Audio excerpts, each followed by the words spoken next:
Hello everyone, this is Kashif Kamran and I welcome you to the Advanced Audit and Assurance Fast Track course for exams in 2020 and 2021. This Fast Track course is jointly collaborated with the Online Lecturer Academy and the PAC School of Online Learning.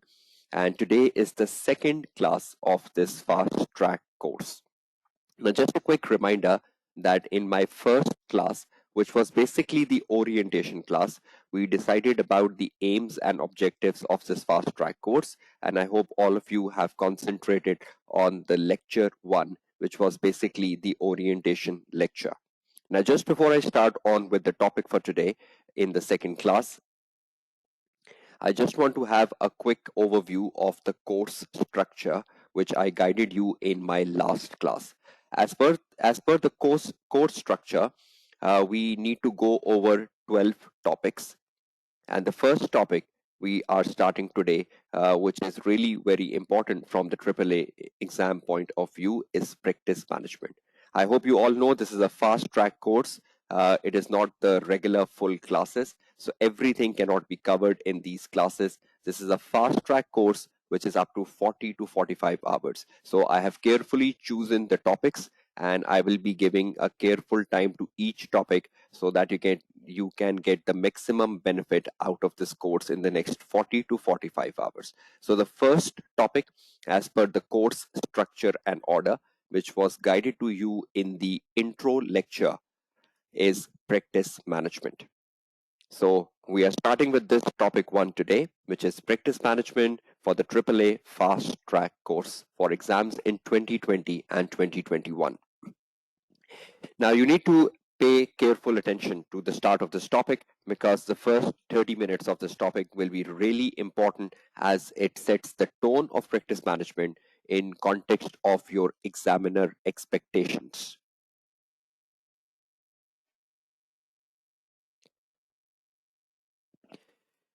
Now, every topic I'll start in the fast track, you will see this title slide and you need to understand this title slide. This title slide is very important because this title slide will tell you the exam papers which are must and should be solved. And this title slide will also guide you about the articles to read for the particular topic. Now, I have already shared the Google Drive with you, and the Google Drive contains the articles, and the Google Drive also contains the past papers. So some of the past papers will be discussed and solved in the fast track course, and obviously some of them will be solved by the students as assignments. So I will be guiding about them in the later part of the class today. But you can see that this particular slide in front of you guides you about the exam questions. You can see the exam questions for this topic, and then you can see the articles. There are two articles here which are must to read articles, and I will be guiding you about these articles to read in my lecture today. So I hope all of you are clear with the particular slide in front of you, which is giving you the exam perspective and which is giving you the articles perspective to read. You cannot skip the article. This is very, very important. I was telling you this in the orientation class even, that articles are must. You should read articles. You cannot skip reading articles, because if you want to meet the expectation of the examiner, then the only way you can meet the expectation of the examiner is by reading the articles of the examiner. So you have two articles to read for this particular topic, and I will be guiding you about these articles during my session today so that you become familiar with these articles and you start to read them. Now, if you look at the past papers, on the left hand side of the screen, you can see some very old past papers which have come on this topic. And some of these old past papers are also very important. So we need to give weightage to it. But on the right hand side of the screen, you can see the recent exam papers from September 18 to March 20. I hope you can see that title, September 18 to March 20, which are recent papers. So I have broken the past papers into two parts, or I have segregated the past papers into two parts. On the left, you can see some old papers, but very important papers. And on the right hand side, you can see the more recent papers since the paper format was changed in September 18 exams. So I hope this intro slide, which will come across every topic, is really important, and you have understood this intro slide, all of you. Is this intro slide clear to all of you? And is everyone clear about the message the intro slide is giving to you?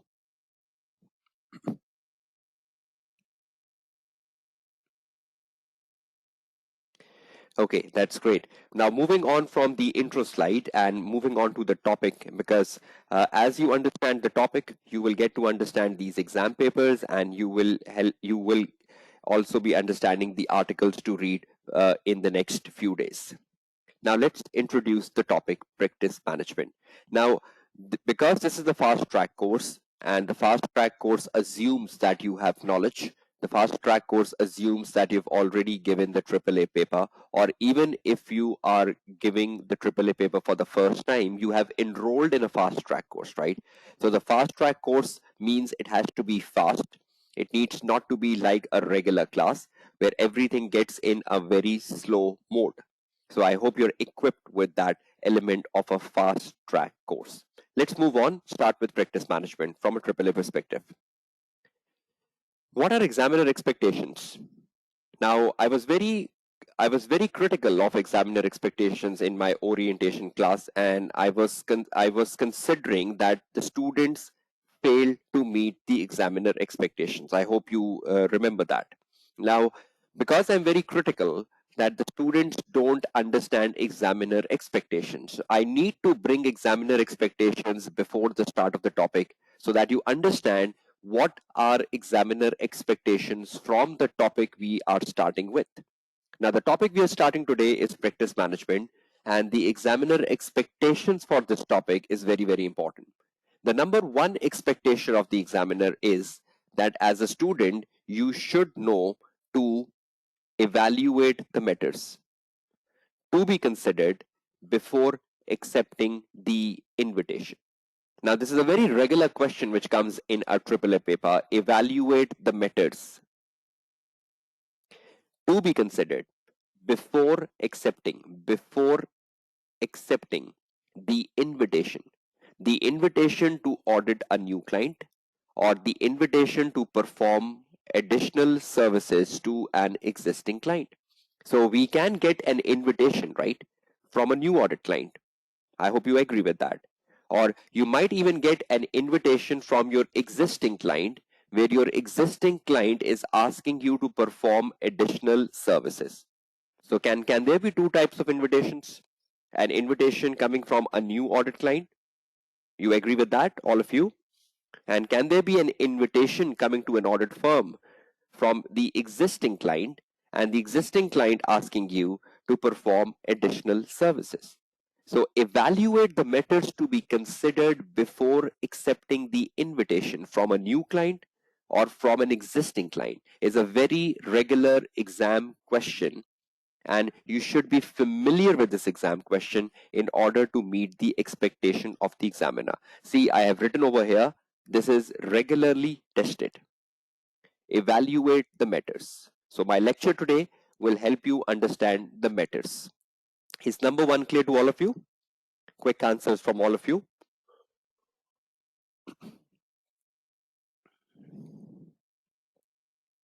Okay, that's great. Moving on to the number two. Contents of the proposal document. Contents of the proposal document. Now, in your syllabus, in the practice management area, you have a proposal document. As a student for AAA, what you should know. As a student of AAA, you should know the contents of the document.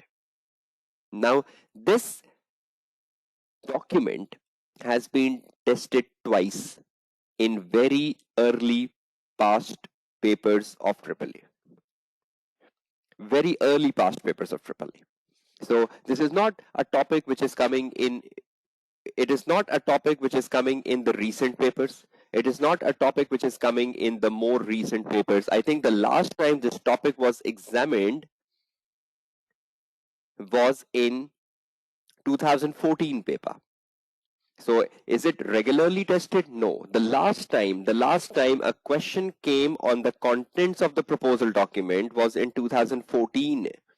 So can you imagine, 2014 was the last exam sitting where at least I as a tutor saw a question on a proposal document. So is the examiner testing this document in the recent papers? No. But is it part of your syllabus? Yes. Is it part of your syllabus? Yes. Number 3, examiner expectation. You should know about advertisement. Advertisement is part of practice management. Advertisement. An advertisement was only tested once in December 2015 paper. Was only tested once in December 2015 paper. Only once. Now, there are 3 things inside practice management which you should know as students. Number 1, evaluate the methods to be considered before accepting the invitation. Very, very important. Number 2, contents of the proposal document. Number 3, advertisement.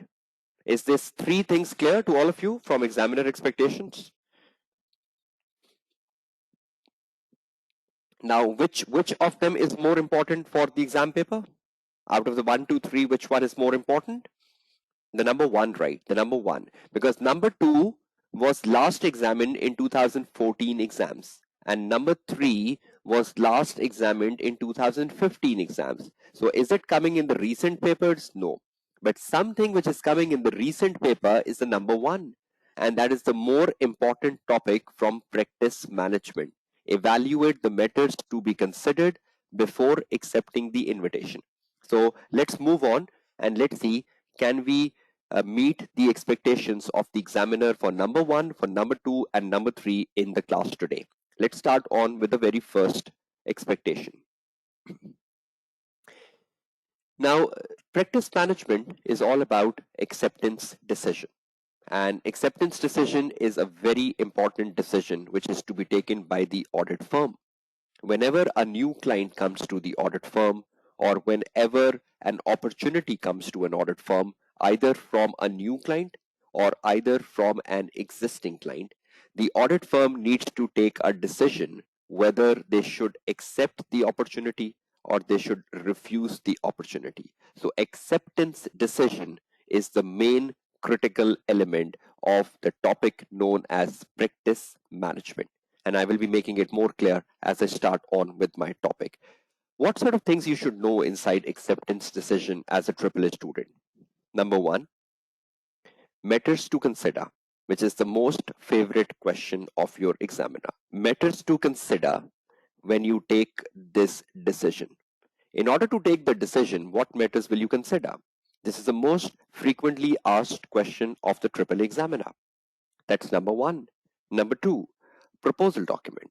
What is proposal document? You should know the contents of the proposal document. What are contents of the proposal document? But I've already mentioned that the last time the question was examined on proposal document was in 2014 exam papers. Since then, there had been no question on the proposal document. Number 3 thing you should be knowing from acceptance decision is terms of engagement. I think you're all very familiar with an engagement letter. You all know what are engagement letter, and you all know what are terms of engagement, which are put in the engagement letter. So I would consider this as a knowledge. This is just a knowledge which you should have in mind. Terms of engagement. Is it examinable? Has it come down in any past paper? We'll decide once I start on with my lecture. And the last thing, advertisement and fees. One question has come on advertisement. That was in December 2015. Since then, we have not seen any question on advertisement, but you should have knowledge about advertisement in the context of the topic acceptance decision. Now, 4 things to be discussed, and we need to link these things to the past papers, and we need to see the expectations of the examiner for 1, 2, 3, 4. Let's first start with acceptance decision, and let's first start with matters to consider in taking the decision. Okay, now before I start on with this topic, acceptance decision, I want to show you the article which you will be reading after my class today.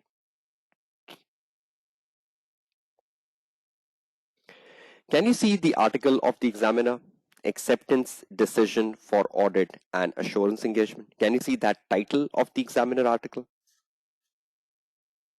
Now, when you see this title of the examiner article, itself the examiner article says acceptance decision. Acceptance decision. When are you taking an acceptance decision? You are taking an acceptance decision when there is an invitation. When there is an invitation, or also known as a tender, when there is a tender. So when the audit firm gets a tender, or when the audit firm gets an invitation, the audit firm needs to take an acceptance decision. Now, is this decision very important? Yes, because the examiner wrote an article on it. Acceptance decision. So when are you taking an acceptance decision? When you get a invitation. Now, you might get invitation from a new audit client, or you might get an invitation of further services from an existing client. Now, the examiner has covered both parameters. If you read the heading of the examiner article, it says acceptance decision not just for audit, acceptance decision not just for audit, but the examiner says acceptance decision for audit and assurance engagements. So is the examiner covering acceptance decision only for audit? No. Examiner is also covering acceptance decision for assurance engagement. Can you see the word and? Can all of you see this word and over here? So is the examiner discussing this article only on the acceptance decision for audit? Is the examiner article just for acceptance decision for audit? No. It is also for assurance engagement. And the examiner has covered both the decisions in the article. Now, what you need to understand, if I take on my Word file for the second lecture right in front of your screen, as I used it in my previous lecture. Now, today we are starting with the first topic, which is known as an acceptance decision. And you all need to understand that the acceptance decision, where the examiner has written an article even, is a very important area from the AAA perspective. And when we speak of an acceptance decision, which is under the topic known as practice management, that is the main topic, right? And under this main topic, we're starting with acceptance decision. How many acceptance decision? Number one, acceptance decision for a new audit client, an acceptance decision for offering more services, which the examiner is saying assurance engagements to the existing client. And please, once again, the articles are shared with you in the Google Drive. The Google Drive folder was shared in the WhatsApp group for Fast Track. If anyone has missed the Google Drive folder, please ensure that anyone from the WhatsApp group share the Google Drive folder with other students as well. So how many acceptance decisions are we taking as an audit firm from an exam point of view? We are taking acceptance decision, number one, for a new audit client. And secondly, we are taking an acceptance decision for offering more services to an existing client. So new audit client, number one, new. Number two, existing client. Can you feel the difference? Can you feel the difference between something new and something existing? Is there a difference between new and existing? A new customer and existing customer. Is there a difference? A new supplier, existing supplier. Is there a difference? A new client, existing client. Is there a difference? In the exam, you need to realize that. So we are taking an acceptance decision for a new audit client, and we are taking an acceptance decision of offering more services to the existing client. Now, what sort of matters you need to consider when you are taking this acceptance decision? Because this is the most frequently asked question of the examiner. most frequently asked question of the examiner, evaluate the matters. Evaluate the matters. Evaluate the matters when accepting a new audit client. That's number one. Number two, the frequently asked question. Evaluate the matters in offering additional services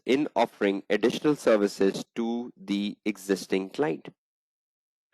Can you all see the two questions in front of your screen? Frequently asked question, FAQ. Evaluate the matters when accepting a new audit client. Evaluate the matters in offering additional services to the existing client. Let's find the answers to both of the frequently asked questions. Evaluate the matters when accepting the new audit client. Okay, let's go first with the question number one.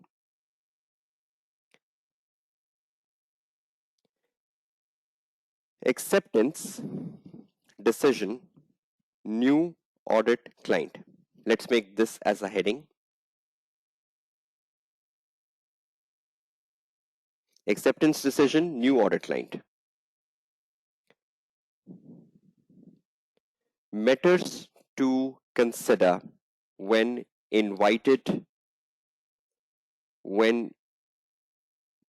the audit firm is invited to accept a new audit client. Matters to consider when the audit firm is invited to accept a new audit client. Will you be accepting the new client? Will you be rejecting the new client? But if you get an invitation from a new client, what sort of matters will come to your mind as a audit manager in the AAA paper? Let's find the clue.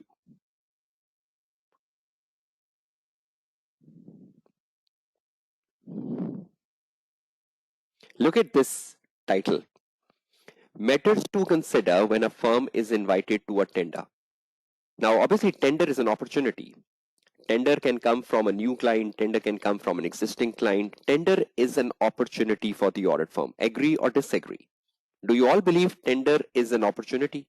And the tender can come from the existing client and the tender can come from a new client?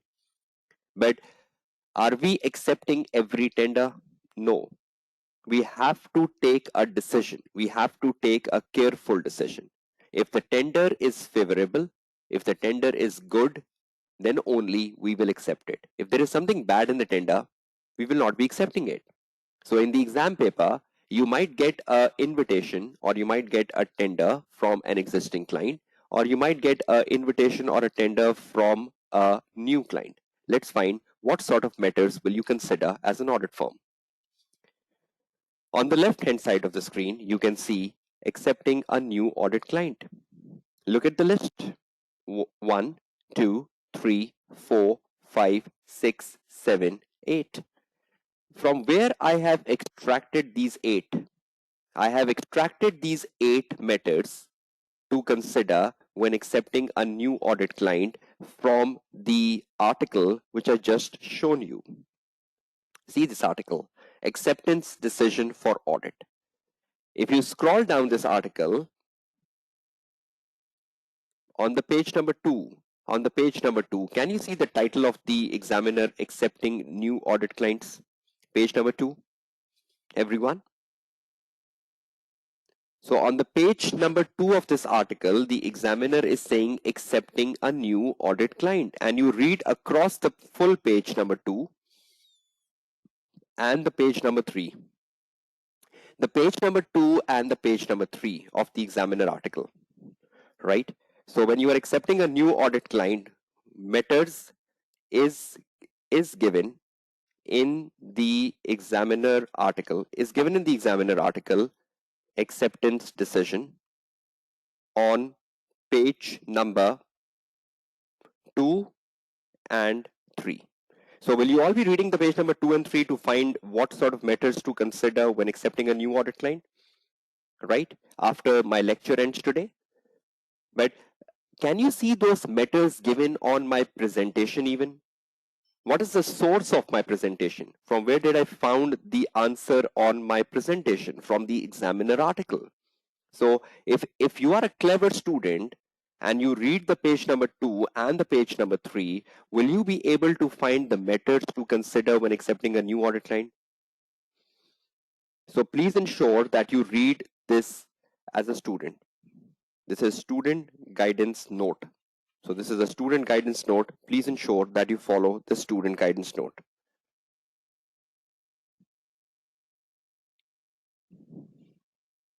Okay, now moving on, let's find the answer. If a question comes in the exam paper and you have to accept a new client, right? And what matters will you consider when you're accepting a new client? Let's see what is the checklist of the matters. Look at this checklist one by one. When a new client comes to you, because it's a new client, the very first thing you must have read in the AA paper is known as client screening process. It's a new client. Should we screen the new client? Should we understand the new client? Should we perform a screening process on the new client? Should we check whether the new client is a good client or a bad client? Is the management of the client good? Is the management of the client bad? So the moment a new client comes to you, what will you do as an audit firm? Number one, matters, client screening. So the very first thing you will do for a new client is client screening. That is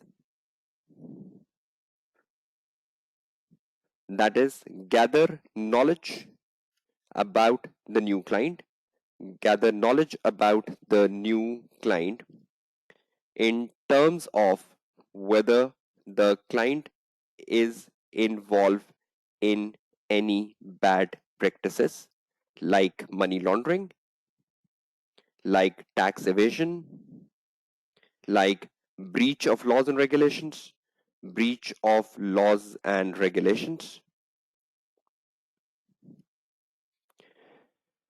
etc. The client you are accepting, gather knowledge about the client, which will be given in the case study to you, in terms of whether the client is involved in any bad practices like money laundering, like tax evasion, like breach of laws and regulations, etc. This knowledge must be given by the examiner in the case study. You need just to identify whether this is a good client or a bad client. Will you be accepting an invitation from a bad client? Will you be accepting the invitation from a bad client? The one who is involved in money laundering, bribery, corruption, tax evasion, breach of laws and regulations? No. So, do you believe client screening is the very first matter you should consider when a new client comes to you? Should you gather knowledge about the new client? Right? After the client screening, what else you should do? Number two, communicate with previous auditor. Communicate with previous auditor. You should have common sense. A new client comes to you because the previous auditor has resigned. Wonderful. The new client has come to you because the previous auditor was removed. Wonderful. Now, in both cases, can we communicate with the previous auditor? Can we communicate with the previous auditor if the new client comes to you where the previous auditor has resigned or the previous auditor was removed? Can we communicate with the previous auditor? Yes. Can we ask the previous auditor why he resigned, why he was removed? Right? Exactly. With the permission of the client. I'll be discussing that. But what if the exam question is telling you that there was no previous auditor because the company was exempt from audit due to its small size? The exam question is telling you that a new client has come to you, and the new client has come to you because the company was exempt from the audit last year because of its small size. Can you communicate with the previous auditor in this situation? But I don't know what happens to the students in the exam hall, that they just rote learn things. They just rote learn things. Even though the question is telling that there was no auditor last year, the reason was that the company was exempt from audit the last year. Still, the student writes a point in the exam paper, communicate with the previous auditor, right? Can we communicate with the previous auditor? So communication with the previous auditor can be a very valid point only when the previous auditor has resigned or the previous auditor has stepped down or the previous auditor has been removed. But if there was no previous auditor, then this point will become invalid in the exam paper. So point number 2, matters to consider when accepting a new client. Correspond with the previous auditor. Now, when you are corresponding with the previous auditor, why? You're corresponding with the previous auditor to identify reasons why the previous auditor left, resigned, or was removed. Are you interested in knowing the reasons why the previous auditor left, resigned, or was removed? Can there be some bad reasons? Can there be some reasons which can be important to the new auditor? Right? So to identify the reasons why the previous auditor left, resigned, or was removed, can those reasons be important for the new auditor, which perhaps is you in the exam paper? But try to understand the knowledge. Try to understand the knowledge here. The knowledge. How to communicate with the previous auditor. Just a quick recap. As per the code of conduct, how to communicate with the previous auditor. If you want to communicate with the previous auditor, then the very first thing you need to do is you need to seek permission. Seek permission from the client, from the prospective client. You got an invitation, right, from the prospective client. Seek permission from the prospective client to correspond with previous auditor. This is known as professional courtesy. Auditor could have corresponded without permission, but the code of conduct says no, you should have professional courtesy. You should seek permission from the prospective client. This is known as ethics. This is known as your professional behavior, that you are seeking permission from the prospective client before you correspond with the previous auditor. Now, when you are seeking permission from the prospective client to correspond with the previous auditor, can there be two outcomes of the permission? Number one, permission given, and number two, permission not given. Is that fine with all of you? When you are seeking permission, can there be two outcomes of seeking permission? Permission given, permission not given. If the permission is given, what will you do? Obviously, you will correspond. You will correspond with the previous auditor, and you will ask reasons for resigning or being removed, right? You will ask reasons. But if the permission is not given, then what will you do? The code of conduct says that if the permission is not given and you are accepting a prospective client and the prospective client is not giving you the permission, then refuse the invitation. Refuse the invitation because the client is concealing information from the auditor. Do you believe there is something fishy? The client is trying to hide something from you. The client is trying to conceal something from you. And that is the reason the client is not giving you the permission. So will you be accepting the tender or the invitation if the client is refusing permission? Is everyone clear on seek permission number one, seek permission number two? So in the exam paper, you have to be very watchful. You need to be very careful when you are corresponding with the previous auditor. If there is a need to apply the knowledge, then apply knowledge. If there is a need to apply the knowledge of permission given and permission not given, then do apply that. Is that clear to all of you? So correspond with the previous auditor is the second meta. Now move on from the second meta to the third meta.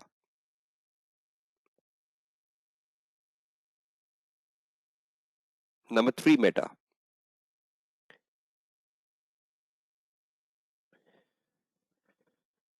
preconditions of audit are present. When you are accepting a new client, you need to ensure that the preconditions of audit are present. Preconditions of audit are present. What does that mean? Preconditions of audit are present when you're accepting a new client. Now, before I give you my commentary on that, see the Examiner article. Examiner has wrote an article on acceptance decision, and Examiner is telling you the matters to consider when accepting a new client on your screen in front of you. And even when the examiner is telling you accepting a new audit client on the page number 2 of the article, on the page number 3 of the article, the examiner is telling you preconditions for audit. Will you be reading these preconditions for an audit after my lecture today? I'm giving you a summary of these preconditions. But when you are accepting a new client, should you ensure that the preconditions are present for the audit before you accept or reject? And has the examiner given you a complete guidance on the preconditions in the article? Yes. Will you be reading these guidance of the examiner for preconditions for audit to understand what they are? But to sum up what are preconditions and to sum up what does it means preconditions are present, let's find the conclusion on the word file. Number 3, preconditions of audit are present. Precondition for audit are present. What does that mean? When you are accepting a new client. Now, when you are accepting a new client, preconditions for audit are present means that the management of the prospective client acknowledges their responsibilities. That the management of the prospective client acknowledges their responsibilities. Bracket close. Do you all know what are management responsibilities? Have you covered management responsibilities in the AA paper? You must be knowing it. Management acknowledges their responsibility. Management acknowledges their responsibilities. If the management acknowledges their responsibility, then the preconditions are present. If the management refuses their responsibilities, the preconditions are absent. And if the preconditions are absent, should you accept the invitation? Should you accept the invitation when the preconditions for audit are absent? Right? And if the preconditions for audit are present, that means management acknowledges their responsibilities. Will you accept the invitation? Right? Now, what are management responsibilities? Examiner has covered that in the article. There are 3 responsibilities of the management which they should acknowledge. Number 1, prepare and present the financial statements in accordance with the applicable standards. In accordance with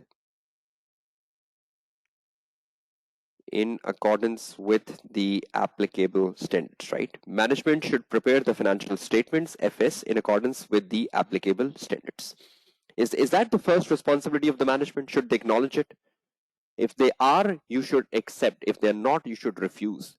Prepare and present the financial statements in accordance with applicable standards. That's the first responsibility of the management which they should acknowledge. Number 2 responsibility of the management, they should acknowledge that they're responsible to implement the internal control systems to prevent and detect fraud and errors. Right? This is the second responsibility of the management which they should acknowledge. Then only the auditor will accept the invitation. The management should acknowledge that they are the one responsible for implementing the internal control system. Is the auditor responsible to implement the system? Is the auditor responsible to design the system? Is the auditor responsible to implement the system? No. Who is responsible? The management. Number 3 responsibility of the management, provide auditor with access to all information and explanation. Is it important for the auditor that the management acknowledge that they need to provide auditor with access to all information and explanation? If the management conceals something from the auditor, will the preconditions be present? If the management conceals something from the auditor, are the preconditions present? No. Should you accept the invitation? Definitely no. So is everyone clear on the three preconditions of audit, the three management responsibilities ABC? Is everyone clear? Will you be reading the page number 3 of the Examiner article for ABC? So preconditions for audit are present. Only then you will accept. Otherwise you will refuse. Otherwise you will reject. And I hope you've covered this ABC in the AA paper. This is not AAA paper. Move on. Number 3. You are accepting a new client. Screening. You are accepting a new client. Communicate with the previous auditor. You are accepting a new client. Preconditions of audit are present. I hope you're all clear with number 1, 2, 3 so far. Can we move on from number 3 onwards? I need answers from all of you. Is everyone clear on the client screening process? Is everyone clear with communicating with the previous auditor? Is everyone clear with preconditions of audit are present? Right? Next, 4th. Deadlines. Accepting a new client. Deadlines. When you are accepting the new client and you got an invitation, in the invitation there must be deadlines. Now you need to evaluate that whether the deadlines to complete the audit of the new client are realistic or unrealistic. Are the deadlines good enough or not? Can you be able to complete your work within the deadlines?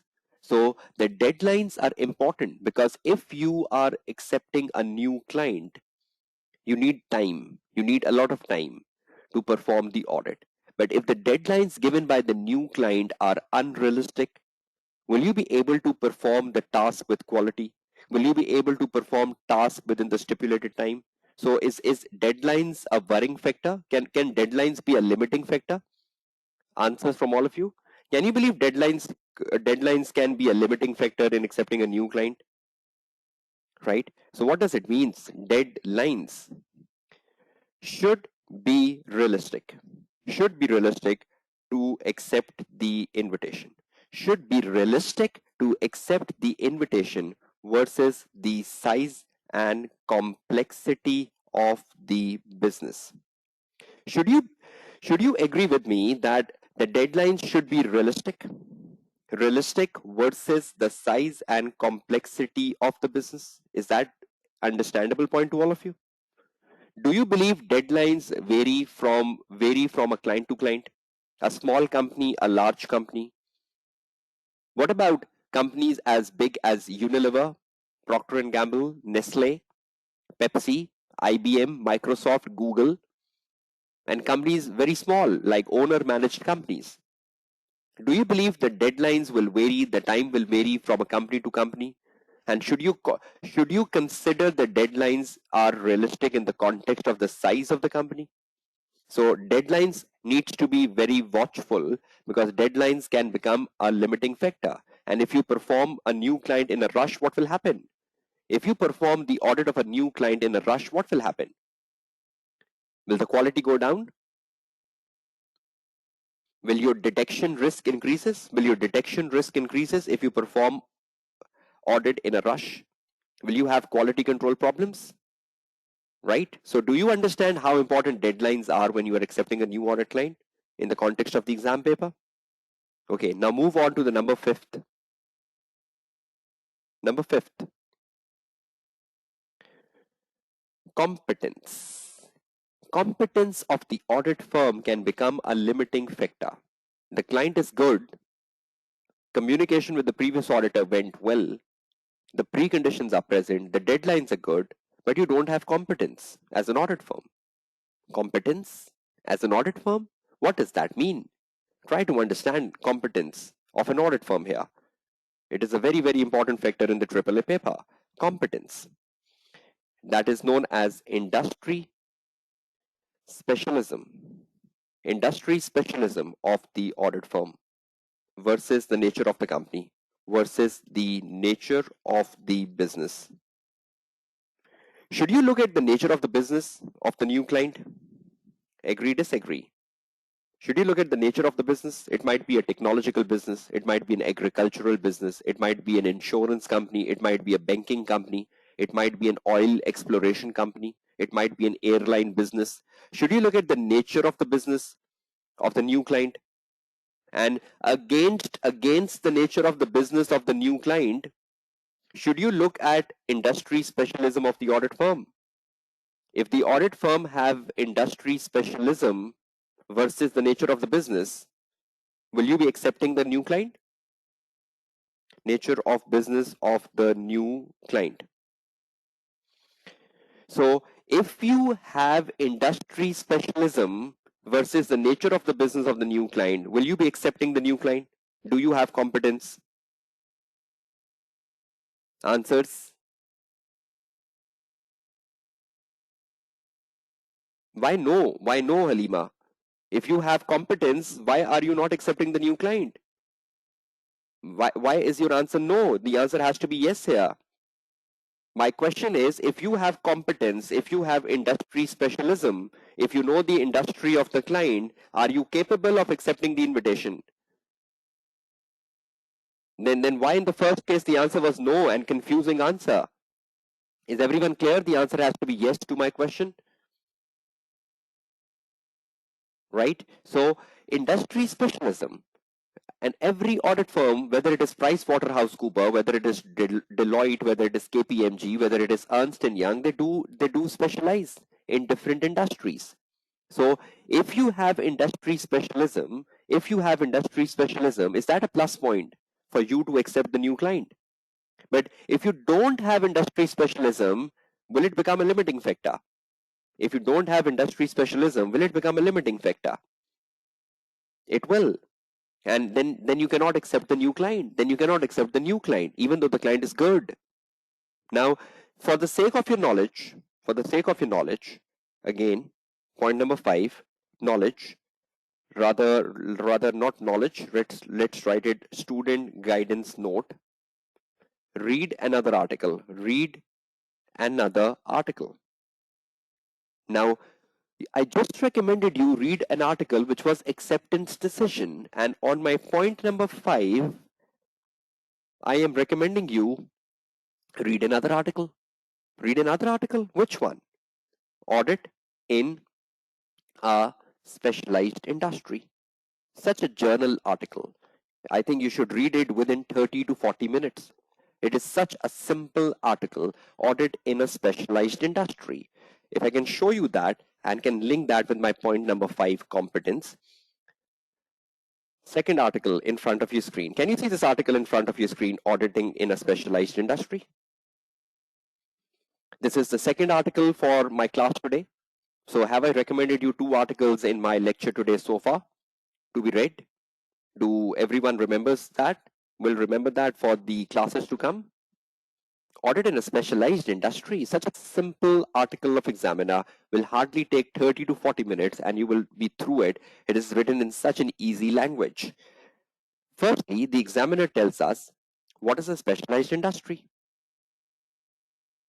What is a specialized industry? Examiner tells us industries like airline, industries like banking and insurance, industries like agriculture, and industries like oil extraction. Can you see those examples of the Examiner? Airline, banking, insurance, agriculture, oil extraction. Examiner says these are specialized industries, means these are complex industries. Specialized industries, complex. So if there is a complex industry which comes to you for audit, will you be considering your competence as an auditor? Will you be considering your industry specialism as an auditor? Definitely yes, right? So what is a specialized industry? After that, the Examiner tells us what considerations will the audit firm give to a specialized industry. If a specialized industry has invited you to the audit, or if you are the auditor of a specialized industry, what sort of considerations will you be giving? Or what sort of matters you should consider? Number 1 matter you should consider is competence. Agree or disagree? If you are invited by a client and the client operates in a specialized industry, do you think competence is the very first factor? Do you think you should have suitable competence. So is point number 5 on my Word file understandable? Will you be reading this article, page number 2, competence? Is it common sense? Is it common sense? Specialized industry versus competence. Is it something common sense? Okay, move on. Planning. If it is a specialized industry, is planning something common sense? Is planning something common sense? Should you plan, should you have thorough planning for a complex company? Should you have thorough planning for a complex industry? Should you spend time on planning? Do you plan for complex things more? Should you spend more time on planning complex things? So is planning correlation with a specialized industry making some common sense here, everyone? And then move on. Reliance on an expert. If it is a specialized industry, will the audit firm be considering relying on the work of an expert? Have you covered this relying on the work of an expert in the AA paper? Using the work of an expert? Are you familiar with the fundamentals of using the work of an expert from the AA paper? You must be. So if it is a specialized industry, how many things are we considering? Number 1, competence. Number 2, planning. Number 3, reliance on expert. But for my topic which I am going through, why did I came to this article? For what reason I came to this article? Only for competence. Only for competence.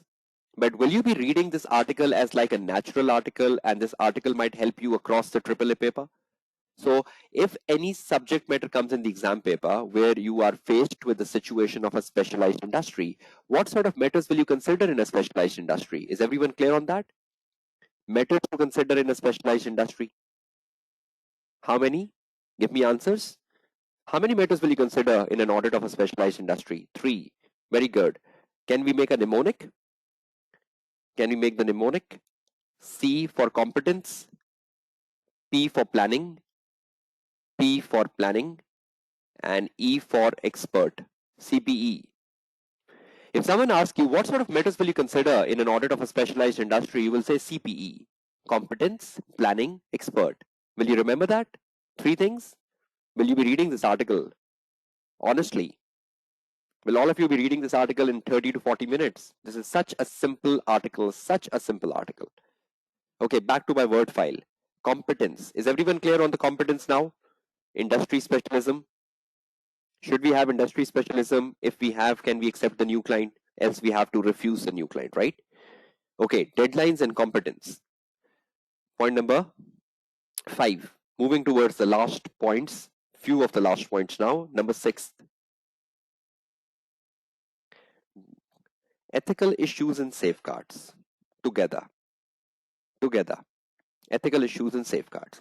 If you are accepting a new client, in the case study, can there be an ethical issue? In the case study, can there be some familiarity threats, self-review threats, self-interest threat? Can you be able to identify an ethical dilemma from the case study? Can we rote learn an ethical dilemma? You all know the ethical dilemmas, right, which are known as threats to independence. So when you're reading a case about a new client, can there be something about a threat to objectivity given in the case study, which can hinder, which can create a barrier of accepting a new client? Do you believe an ethical issue can become a limiting factor in accepting a new client? But do you believe a safeguard can be a mitigation of the limiting factor? Do you believe a safeguard can be a mitigation of the limiting factor? But what if there is an ethical issue which does not have a safeguard? Will that ethical issue becomes a limiting factor? Right? So will you read the case carefully, accepting a new client in the context of any ethical dilemma given in the case study which can hinder you? So the point number 6 and point number 7 together. Point number 6, ethical issues. Read the case carefully. Read the case carefully to identify any potential any potential threat to objectivity, any potential threat to objectivity, which can create hindrance, in accepting a new client, But then also think about applying safeguards. Applying safeguards to overcome the hindrance. So point number 6 and 7 will go together in the exam paper. When there is an ethical issue, there has to be a safeguard. Will you think of 6 and 7 together? Everyone? Is that clear? Point number 6 and 7 to everyone? Okay, moving on to the point number 8 and last, accepting a new client. Final point, fees, accepting a new client. Commercial reality, fees. Will you be accepting a new client which is not commercially viable, as means it is not giving you a lot of income? Will you be accepting a new client which is a potential client in terms of income generation? Will you be wasting your time and resource on a small company? Will you be wasting your time and resource on offering services to smaller companies? Can you utilize your time in a better manner to a larger company, getting more incomes? Do you think commercial viability can be important in terms of accepting a new client? Will you like to take on a client which is offering you a low income, or will you like to take on a client which is offering you a high income? Which client will you choose as an audit firm? I have 10 people. I have 10 people in my audit firm. Where will I depute the 10 people? To a high income client or to a low income client? Are you getting my mindset? So if you have very few people in the audit firm, where will you depute them? To a high income client or to a low income client? Where will I spend my time? So will I do the audit firm wants to generate more income or less income? So will you be considering fees for the new client? Last element, fees. Consider fees and its basis. Consider fees and its basis. Versus what? Versus the size and complexity of the new audit client. Consider the fees. How much fees will you get? Consider the basis of the fees versus the size and complexity of the new audit client. Think about the commercial opportunity. Is it commercially viable? Is it commercially viable to accept the new audit client?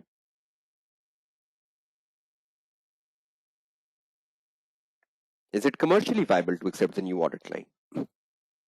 Do you believe whenever you offer a service, fees plays a crucial part in your quality, in your satisfaction? If I am a service provider, I am your tutor, I am teaching you this fast track course, do you believe fees plays a crucial part in my satisfaction, in my deliverance of the lecture, in my deliverance of the quality? Do you believe every service provider is concerned with fees? Do you believe if you get a justifiable fees, will you be motivated to perform better? So if you think about any service provider, do you believe if the service provider is well paid or is paid well, will the service provider be offering you good fees?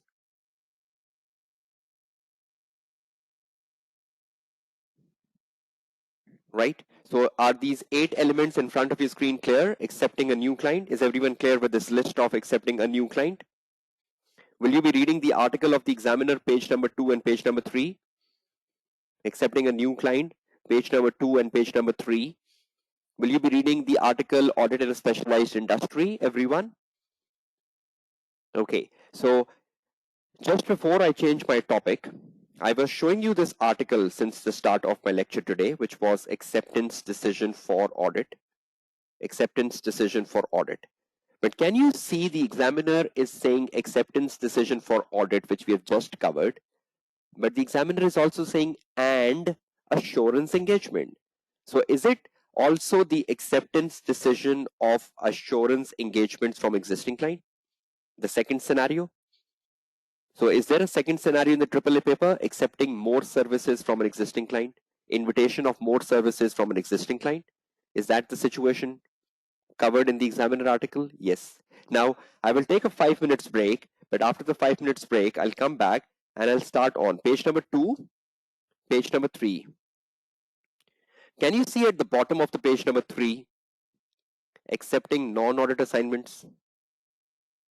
Can you see this heading, bottom of the page 3, accepting non-audit assignments from existing clients? When you read this, you will get to know this. Examiner has covered the situation from an existing client. So accepting more services from an existing client. Bottom of the page 3, and you continue. Page number 4, and at the end of the page number 4, the article concludes. So bottom of the page 3 and the page 4, will you find the answer of accepting non-audit assignments from an existing client? So we are preparing this right after the break. The situation number 2. The situation number 2 is accepting non-audit engagements or accepting further services, as simple as that, from your existing client. How would you accept further services from your existing client? What sort of matters will you consider? We will find the answer to this. Matters to consider when accepting further services from existing client. Do you believe this is an opportunity if the existing client comes to you for asking you for further services? Do you believe there is a commercial attraction? Do you believe there is a commercial attraction if an existing client comes to you asking you, can you offer more services? Can you see the income? Can you see the income opportunity here? Is there an opportunity to earn income if your existing client comes to you asking you to offer more services? So matters to consider when accepting further services from an existing client. Let's wrap this up and then take a break. Matters to consider when accepting further services from existing client. What matters to consider? You need to read page number bottom of page 3 and full page 4 of the Examiner article, acceptance decision for audit and assurance engagement. So will you be reading the full article? One part of the article will help you with the new audit client, and one part of the article will help you with accepting further services from an existing client. So will you be reading the full article now after the end of the class today, everyone? Okay, let's find the quick answer, right, for this important discussion.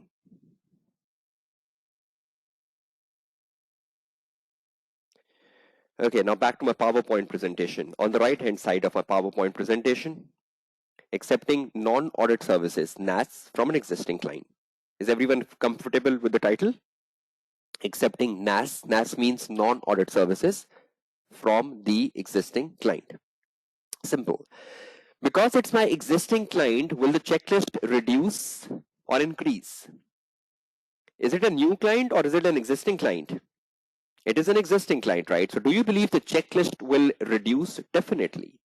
Look at the checklist. 1, 2, 3, 4, 5. End. Competence. Deadlines. Ethical issues and safeguards together. And finally, the fees. Competence. Which competence am I talking about? It is my existing client. Do I have industry specialism? Yes. But which competence are we considering here? The competence you're considering here is competence versus the additional service. Competence versus the additional service, or competence versus the nature of service. Nature of service requested. If the client has requested you for a service, are you competent in that service? Is it my existing client? Quick answers. Is it my existing client? Quick answers, yes. Do I have industry specialism? Do I have industry specialism? Yes. But am I concerned about whether I am competent in the service requested? For example, the client requests you to perform a due diligence service. You need to ask, am I competent in the due diligence service? Have I ever offered a due diligence service? If the client asks you to offer some actuarial valuation, you will ask, am I competent in offering actuarial valuation services? So are you concerned about the competence of the industry here, or are you concerned about the competence of the service here? So are there two types of competence? Industry competence and the service competence. Agree, disagree? Are there two types of competence? Industry competence and service competence, right? So competence versus the service, number one. Okay, number two, deadlines. Again, the same. Deadlines are should be realistic. Should be realistic. Versus what?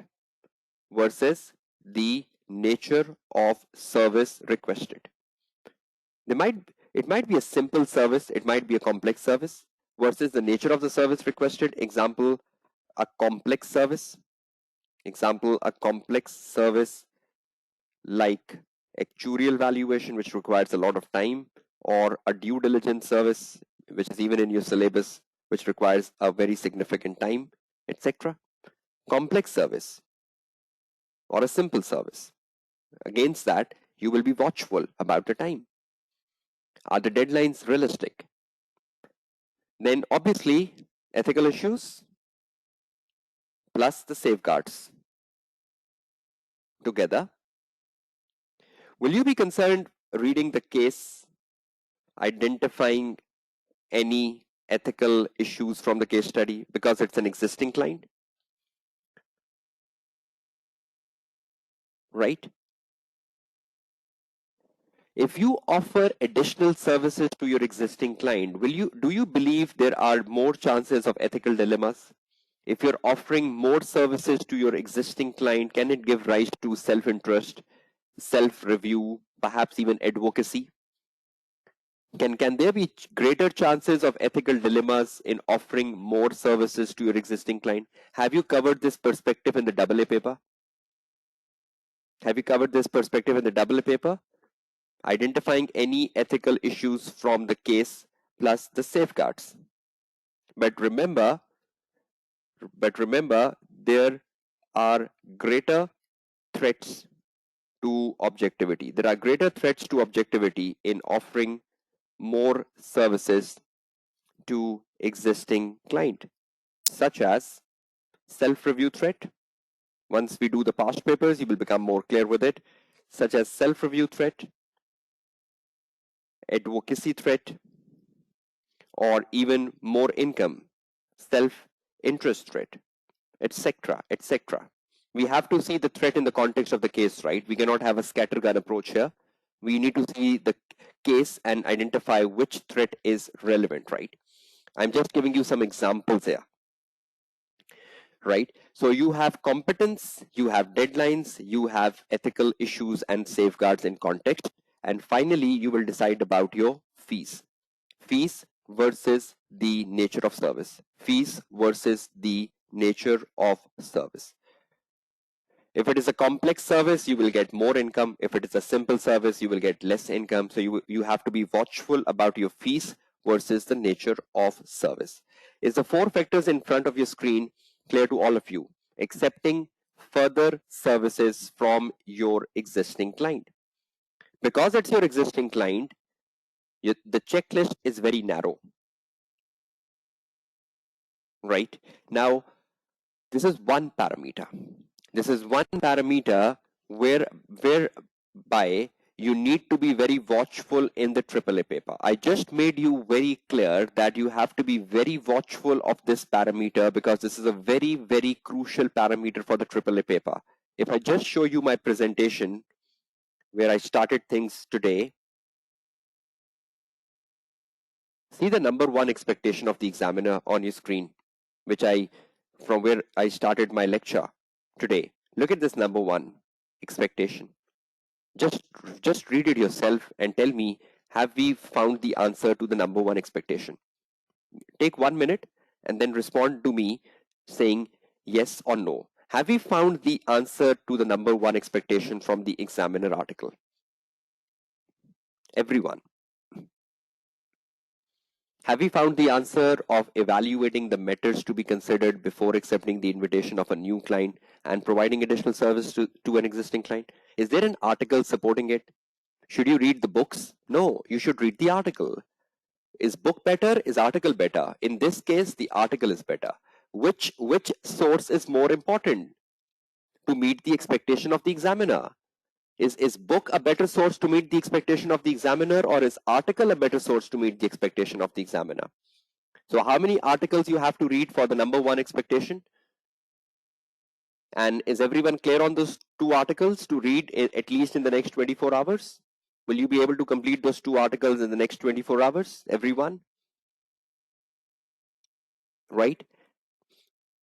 And during the live class, if any question of yours has not been answered, kindly drop that question to me on my WhatsApp so I can respond to your questions in a effective manner in the next 24 hours, right? Because in the live class, it's humanly impossible to answer every question because I need to concentrate on delivering the live lecture. So if any question of yours has been unanswered, please don't be demotivated.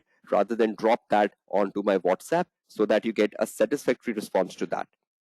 I hope that's clear to all of you. Okay, now just a quick 5 minutes break, and after the 5 minutes break, we'll move on with the number 2 and number 3. So at least we can complete the knowledge today, and after the end of the knowledge, we can spend time in the class tomorrow to start on with the past paper. I hope when you come for the live class tomorrow, you are revised with number 1, because then only you will enjoy the class tomorrow, because tomorrow I will be doing the past papers to number 1. And if you come to the class tomorrow without revising the number 1, you will be lost. So will all of you come with the revision of number 1 so that you can enjoy the past paper practice to number 1, right? And just after a quick 5 minutes break, I will be starting on with contents of the proposal documents, which should not take much time, and then advertisement. So just a quick 5 minutes break, everyone. And please be back to the classroom. A 5 minutes break. Everyone, off to a break, and I'll see you after a 5 minutes break. It's 7:45, so please be back to the live class at 7:50 p.m. Is that clear to everyone? 7:50, I'll start the live class.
Okay, I hope all of you are back from the break and you can hear me. Just a quick sound check before starting the last part of the class today.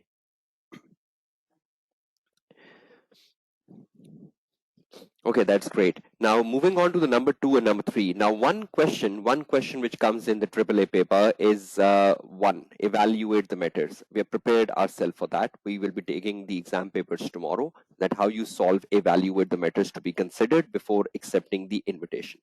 2 articles and the expectation of the examiner. Now moving to the easier parts, which is contents of the proposal document, which has come twice in the old past papers. Last time it was examined in 2014, and then a topic known as advertisement. So let's first prepare ourselves for uh, contents of the proposal document and just give you a quick perspective on this, considering it's not something very important, but you still should have a focus on the contents of the proposal document. And I need just to guide you that this topic, contents of the proposal document, because it has come so less, there are just 2 exam papers if you want to solve on the proposal document. One is in December 2012, question number 3A, and the other is December 2014, question number 4A. So these are only 2 questions which are available on the contents of the proposal document. I will do one with you and you will do the other one yourself. So these are the just 2 questions available. Any questions after 2014? No. So is it in the focus of the examiner? Currently not. Last time it was examined is in 2014. Is there any article on this? No. So you just need to rely on the class knowledge and just the 2 past papers to prepare for this topic, contents of the proposal document. Okay, let's see what you need to know about the contents. Okay, moving back to my presentations, we have done the acceptance decision just prior to the break. Now the proposal document. In response to the tender, the firm would send a proposal document to client in response to the tender. Tender from the client, invitation from the client. In response to the invitation, the firm would send the proposal document to the client. Only when you have accepted the tender, right? Right? If you reject the tender, will you send a proposal document? No. If you have accepted the tender, will you send a proposal document? Yes. So the client knows you have accepted it. How will the client get to know you have accepted the proposal of, how will the client get to know that you have accepted the invitation of the client? Only when you write a proposal document to the client. So is writing a proposal document important so that the client knows you have accepted the invitation? So is it accepting the invitation, the proposal document? Proposal. Now, whenever you seek a supplier, like for example, you want a supplier for a raw material. Do the supplier of a raw material sends you a quotation before you approve or disapprove him as a company? So do you believe this proposal document of the audit firm is like a quotation, and the client can accept your proposal and can reject your proposal as was the invitation for you? You had an opportunity of accepting the invitation and rejecting the invitation. Do the client have the opportunity of accepting your proposal and rejecting your proposal? So is a proposal something draft? Is a proposal something like a quotation? A quotation you are sending to a new client, and the new client can accept your proposal and can reject your proposal, right? Let's see what is in the proposal document of the firm and how it should be connected with the case study. Now, when you're writing a proposal as an audit firm to your prospective client, and the prospective client can accept your proposal and reject your proposal, what sort of things you put down in your proposal? Number 1, fees and its basis, the most important. Quotation. So do you believe the proposal is acting like a quotation? the very first thing you're putting in it is the fees and its basis. And will the prospective client accept you or reject you on the basis of your quotation? Exactly, definitely. So is fees a very important content of the proposal document? Do you believe this fees has to be decided in a very careful manner? Do you believe that you can be accepted or rejected on the basis of the fees?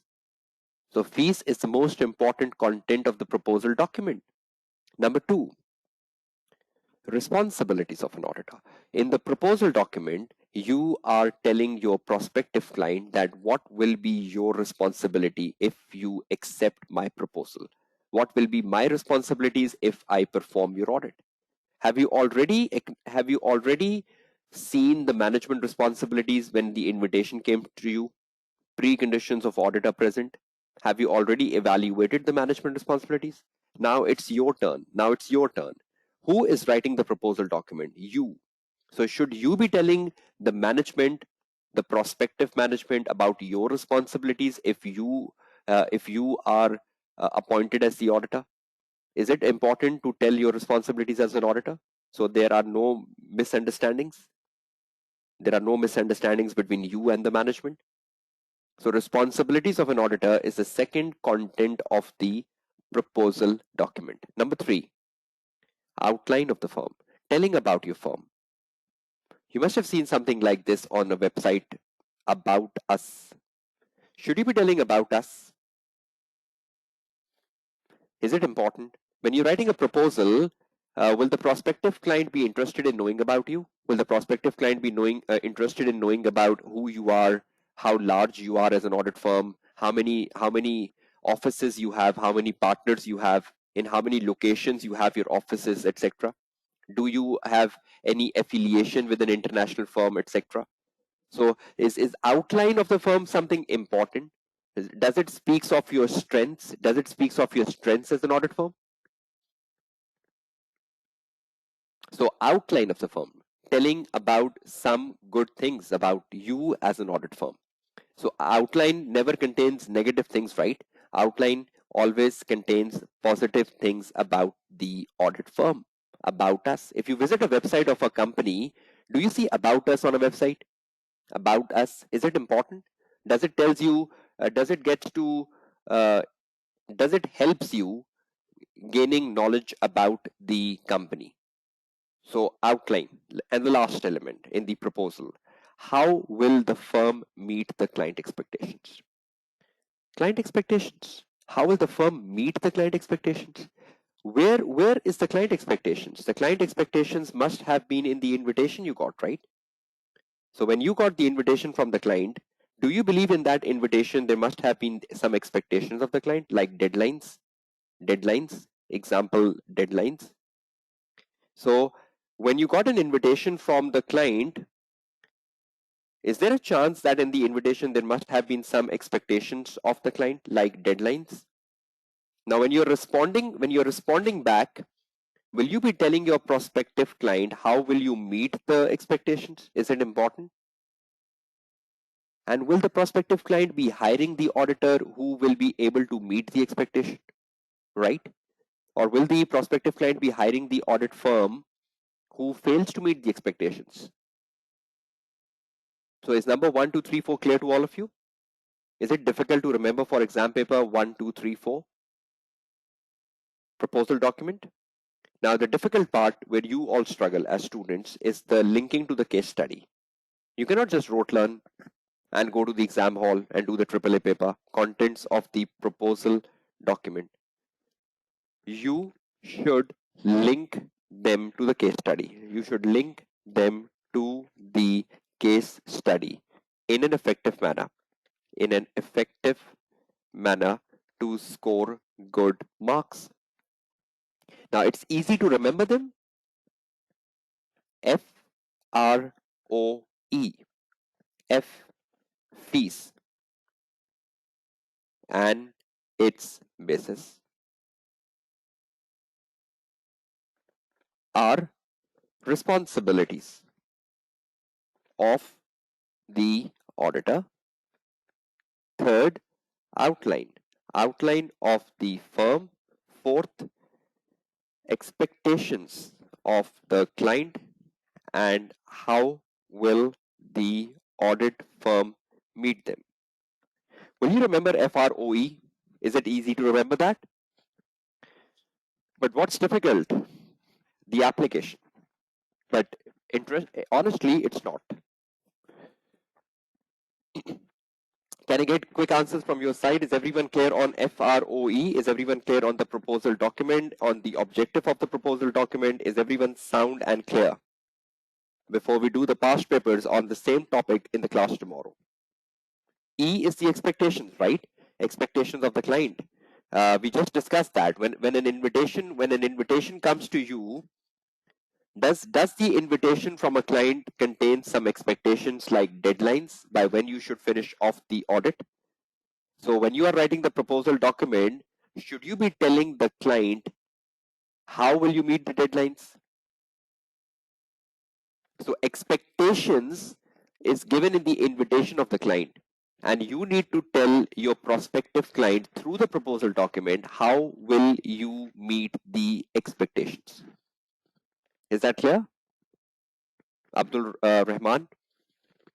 And once I solve the question tomorrow, you will be further clear. Okay, the last thing, knowledge, is advertisement, which will wrap up this syllabus area C, practice management, from an exam point of view. Advertisement, the last element. Now, advertisement, there is no exam paper.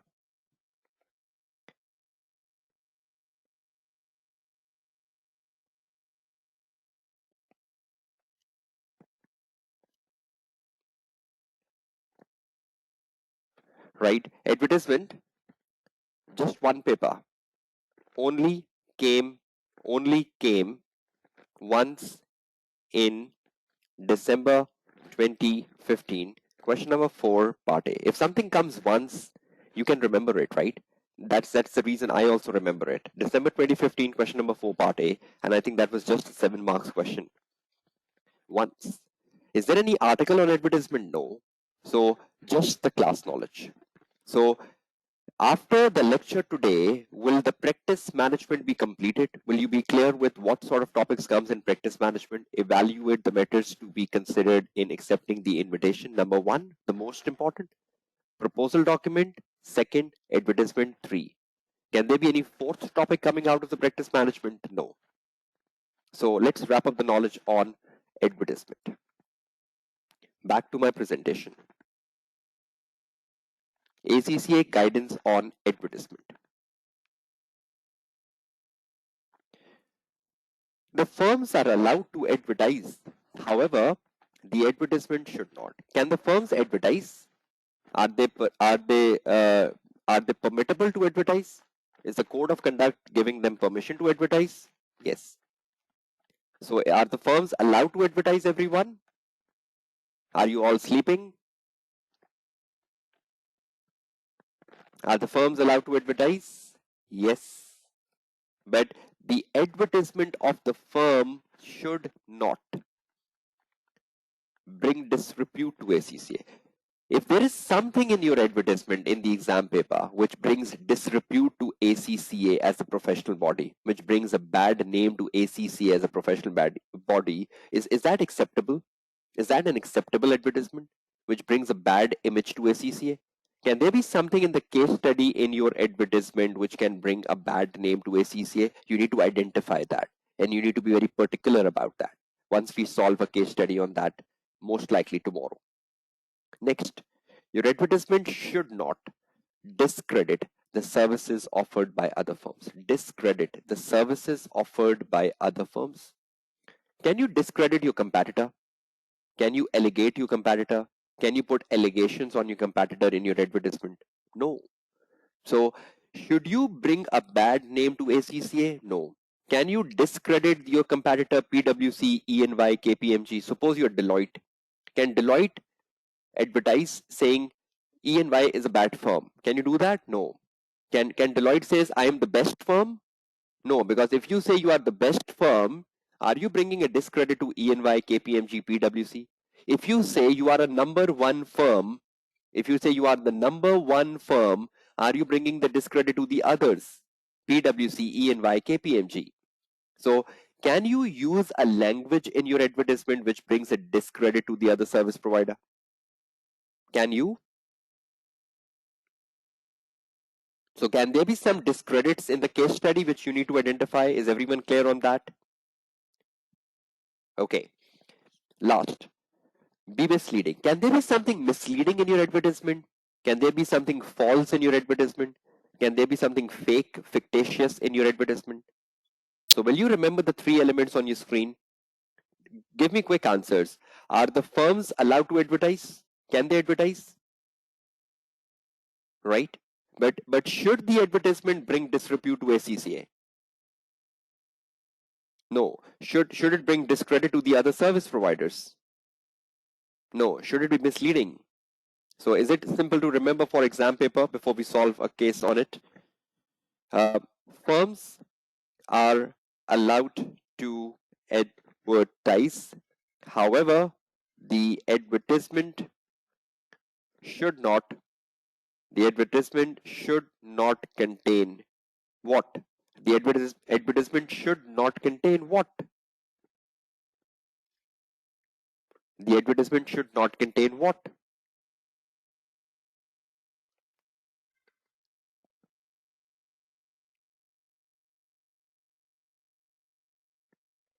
Advertisement should not contain, number one, D, D, M.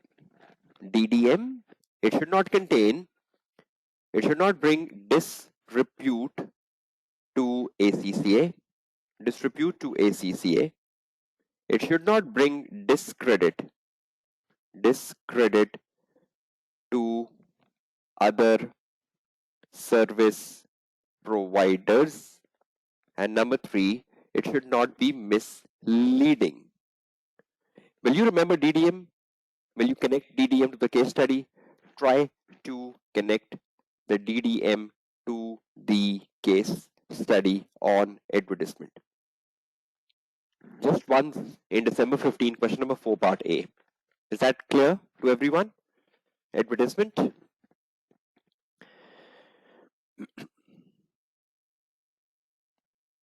Right, misleading is something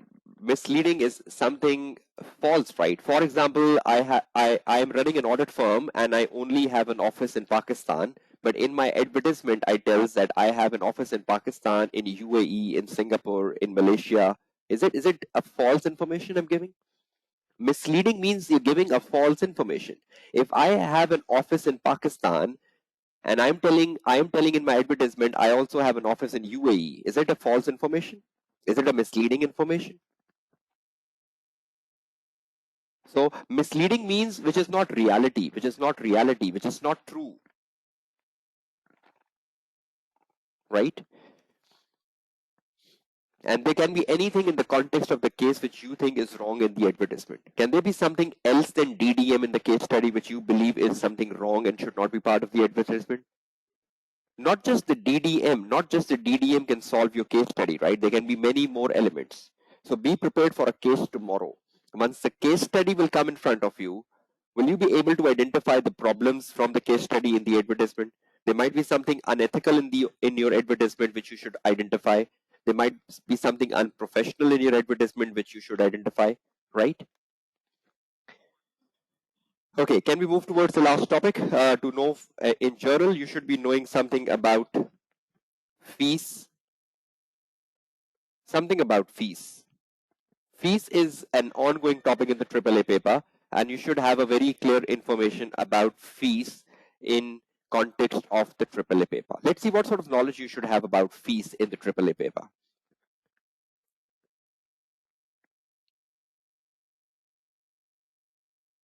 ACCA guidance on fees. Fees should be fair and reasonable. Is that understandable to all of you? Is it something logical? Fees should be fair and reasonable versus the size of the company versus the complexity of the company. Should the fees be fair and reasonable versus the size and complexity of the business? A small company, a large company. So is everyone clear on the word fair and reasonable? fees should be fair and reasonable, right? Versus so many things. Number one, fees should be fair or reasonable, one of the same thing, slash, fee should be fair and reasonable versus what? Versus size and complexity of the business versus the nature of service you're offering versus the amount versus the resources required versus the time required. Do you believe more time, more fees, more resources, more fees, more complex, more fees, right? Can we relate all these factors with fees? Fees should be fair and reasonable, right? That's number one. Number two, basis of charging fees should be mentioned in the proposal document and later in the engagement letter. Because first you make the proposal document. If your proposal document gets accepted and the client accepts you, then later you make the engagement letter. Did we had a clause of fees and the basis in the proposal document we just read? So should you be mentioning your basis of fees, the grounds of your fees in your proposal document? And if you get accepted, will you later be mentioning it in your engagement letter? Yes. Basis of charging fees, right? Is the client interested in knowing the breakdown of your fees, the basis of your fees? Basis of charging fees should be mentioned in the proposal and then in the engagement letter. Basis of charging fees. Basis of fees can include the number of hours required to perform work, the number of resources,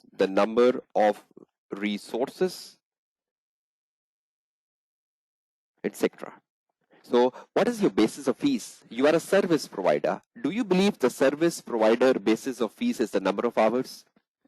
Do you believe the service provider basis of fees is the number of resource? Service provider. Is that clear to everyone? Point number two. So if a service provider is determining the fees, how do a service provider determine the fees? How many hours will he consume? If I am your tutor, how will I determine my fees? On the basis of how much is the duration of the fast track course? How many hours will I be teaching in the fast track course? Is that right?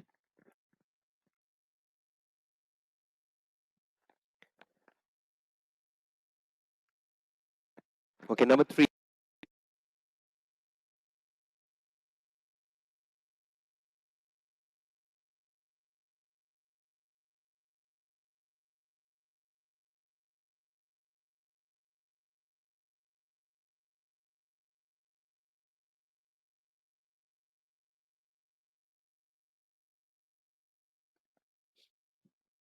Is everyone clear on the number two?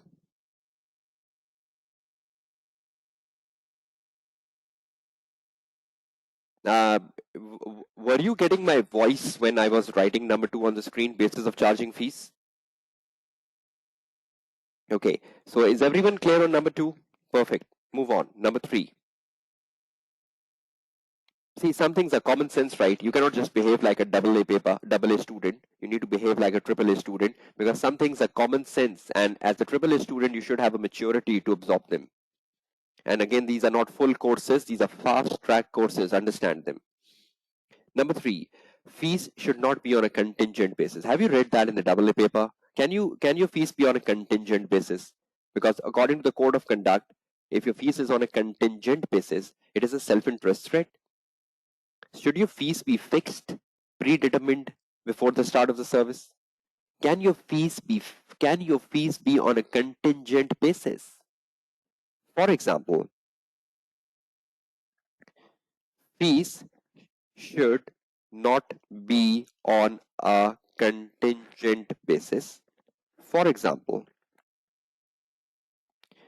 the audit fees is 20% of the profit after tax. Can a fees be like this? Audit fees is 20% of the profit after tax. Is it contingent? Is it contingent on the profit after tax? So higher the profit, higher the fees. Will the auditor have a self-interest? Will the auditor have a self-interest of not adjusting the profit of the company?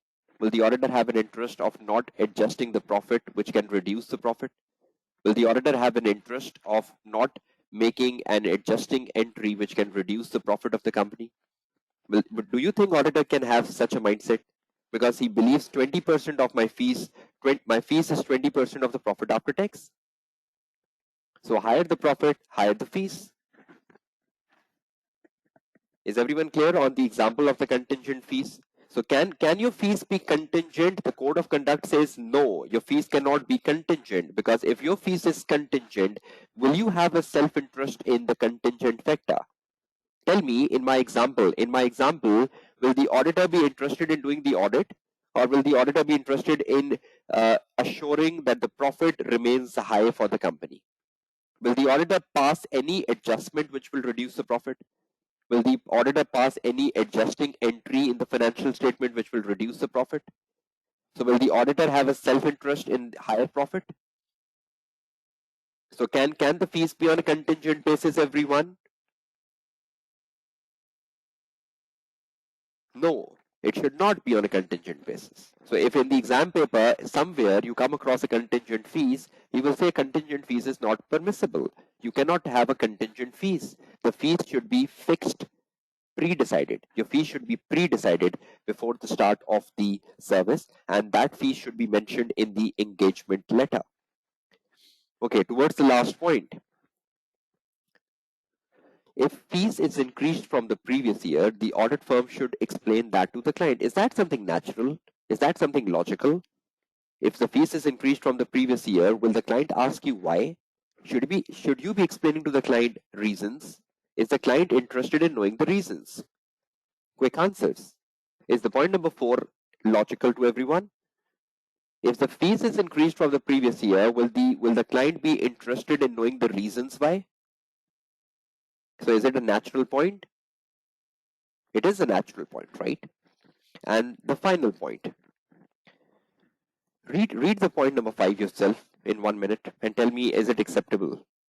Read the point number 5, particularly something I put in red.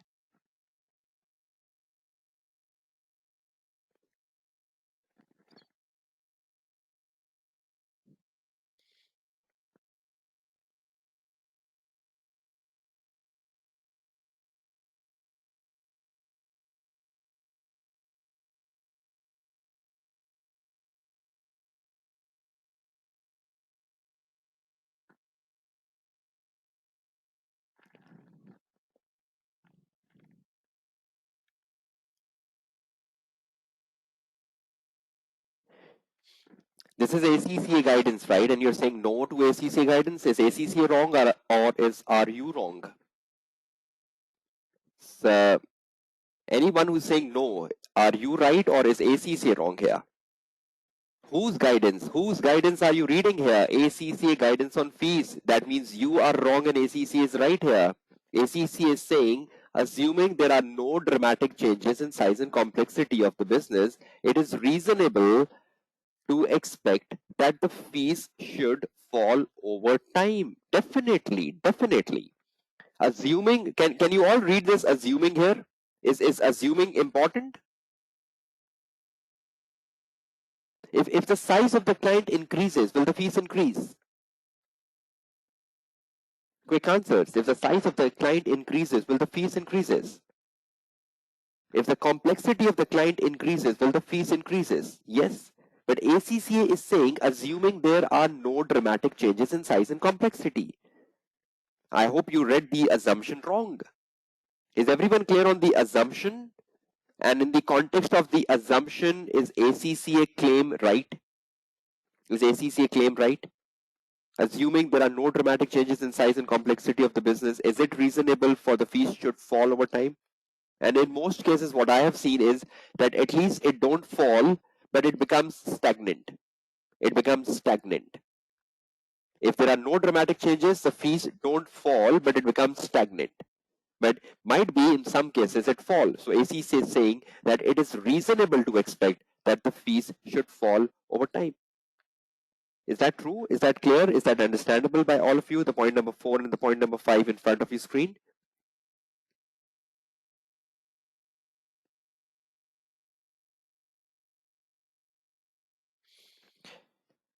Okay, then that is it, right? Just showing you one last perspective. Assuming there are no dramatic changes in size and complexity of the audit client. Assuming there are no dramatic changes in size and complexity of the audit client, it is reasonable to expect that fees should fall over time. Please be careful and please be logical as students. It is reasonable to expect that the fees should fall over time. Will the fees start to fall from the very next year? No. It should fall over time. Fall over time means gradually. Will there be an abrupt fall in the fees? Will there be an immediate fall in the fees? No. It will fall over time. Read this. Read this. I normally illustrate this in this manner. I hope you can understand this. Let's illustrate this. Can you all see this axis graph on your screen? Right? Now, suppose you are an auditor of a company, 2017, 2018, 2019, and 2020, right? For the last 4 years, you are auditor of a company, right? Assume. And there are no dramatic changes in the size of the company since 2017, or there are no dramatic changes in the complexity of the business since 2017. They have not expanded, they have not gone into a new market, they have not introduced any new products. So the business is going at a very stagnant pace. There are no changes in the size and complexity of the client in the last 4 years. Now, imagine the auditor, something going up, something coming down in the last 4 years. Do you believe if you are auditing a company from 2017 to 2020, do you believe every year from 17 to 20, will there be a gradual fall in the time you spend on the client? Will there be a gradual fall in the resources every year? I'm not saying abrupt fall, I'm saying a gradual fall. From 2017 to 2020, if you are doing the first year audit in 2017, will you have more resources? Yes. 2018, 2019, 2020. Do you believe in 2020, in comparison to 2017, you will be using less resources, assuming there are no dramatic changes in size and complexity of the client? Do you all agree with this?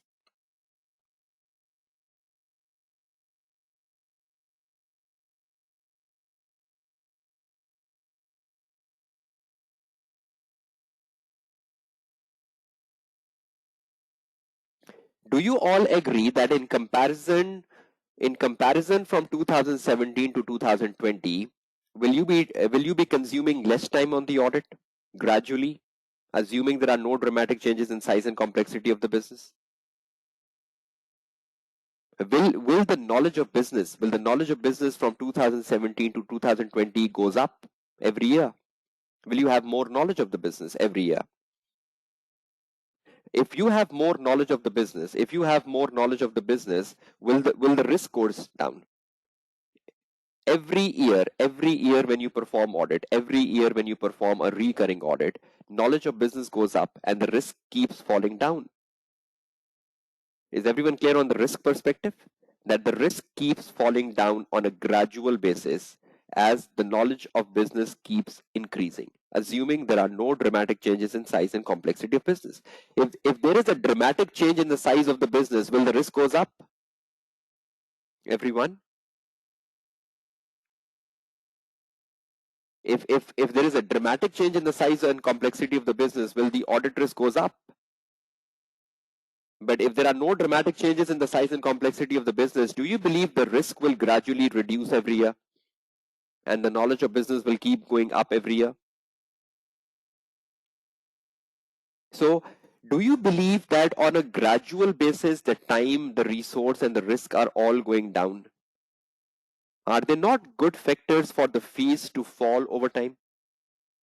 If you are spending less time, if you're spending less resource, if you're spending less, if your risk is going down, do you believe these are good elements for your fees to fall over time? Gradual. Should your fees fall like this? No. Should your fees fall gradually? Something like this? Perhaps. Do you understand gradual? Do you understand fall over time? So is everyone clear on the point number 4, assuming there are no dramatic changes? Obviously, resource goes down, right? If I'm doing a first year audit and I have 10 people, second year, I still have 10 people. Third year, because I understand the client, I know the client, now I can do the audit with 8 people. The next year, might be 8 people. Then the next year, because I know the client, because the knowledge goes up, as the knowledge goes up, the efficiency goes up. Learning curve, simple phenomena. If your learning curves improve, will that react to your efficiency?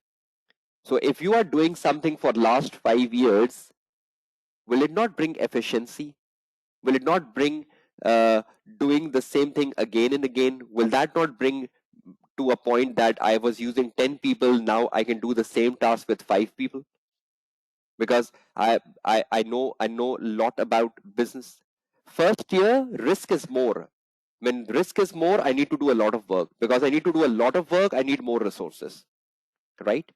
But in the 5th year, because the risk has gone down, I need to do less work. Now, when I need to do less work, will I still have 10 people? Or will I have less people? So some things are common sense, which the AAA students fails to demonstrate even in the live class and even in the real paper. Is that clear to everyone? Please, some things are common sense. I don't understand why don't you exercise the common sense. You are a manager. You fail to demonstrate you are a manager even in the live class. You fail to demonstrate you are a manager even in the real audit paper. Because you take so hypothetical assumptions even in the live classrooms, and you take those same hypothetical assumptions in the real exam paper.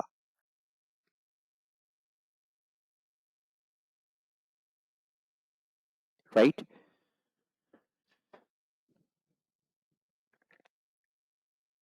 So is everyone clear on the fees parameter? Can we do a final recap? Fees should be fair and reasonable. I hope you're all clear on that. Basis of charging fees should be mentioned in the proposal document and then in the engagement letter. Fees should not be on a contingent basis. And finally, assuming there are no dramatic changes in size and complexity of the business, we should expect the fees to fall abruptly.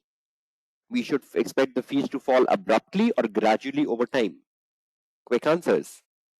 Should we expect the fees to fall abruptly or gradually over time? Is everyone clear with the meaning of the word gradually over time? Okay. Now, at least in the class today, we have completed the knowledge, right? Uh, I hope you know the terms of engagement, and you know that from the AA paper. If there is any question on the terms of engagement in the past paper, I will discuss that with you. But I just put the terms of engagement in my presentation so that you can revise them from your AA knowledge. I hope you've done this terms of engagement in the AA paper, engagement letter. The engagement letter includes the scope, deadline, fees, auditor responsibility, management responsibility. And if you're offering a non-audit service, even your engagement letter includes the assurance level. I hope you have this knowledge from the AA paper in terms of the terms of engagement. If I come across any question on terms of engagement in the later stages of this fast track, and there is a need to revise them, I will be. But I hope you know the engagement letter. Can you give me answers for that? Do you all know engagement letters, and do you all know the journal terms of engagement letter from your AA paper?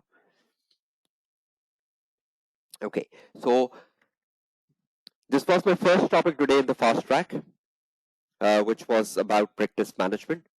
Uh, This was the first topic today, practice management, which is now coming to an end theoretically. Tomorrow we'll spend time on the past papers. Which past papers I will be going through tomorrow? Just make a quick checklist of that. So when you come for the class tomorrow, you are ready. In the class tomorrow, I will be discussing the past papers, which is December 13, this one. So I expect you read the December 13 question number 4. I also expect that you come in the class tomorrow with December 15 question number 4, which is advertisement. I also expect you come with December 12 paper, proposal document. So I will do one question on the proposal document, December 12, question number 3. I will do December 13, which is on matters to consider in accepting the invitation. I will do December 15, which is on advertisement, before I give you some assignments, which is very, very important. Any one of you who wants to email me assignments for checking after I recommend you any assignments, you can email me them at AAAmock@gmail.com. I've dropped that email ID to all of you in the chat box. So I think in the class tomorrow, I will recommend some assignments, which you can email me over the passage of time. But I will be discussing December 12 question number 3B. I will be discussing December 13 and December 15 tomorrow. Right? And if you are going with the Google Drive, practice management in the Google Drive is in the block 2. The block 2 contains the practice management. I will be sharing these slides with you, right, on the WhatsApp group. Don't be worried. These practice management slides right in front of your screen, the practice management slides, I will be sharing with them today on the WhatsApp group, along with the Word file. So this slide and the Word file I will be sharing on the WhatsApp group. I hope you had an effective class today. Have a nice day ahead. I'll see you back tomorrow with another live class at 6:30 with the past papers of the same topic. Have a nice day. Take care. Goodbye.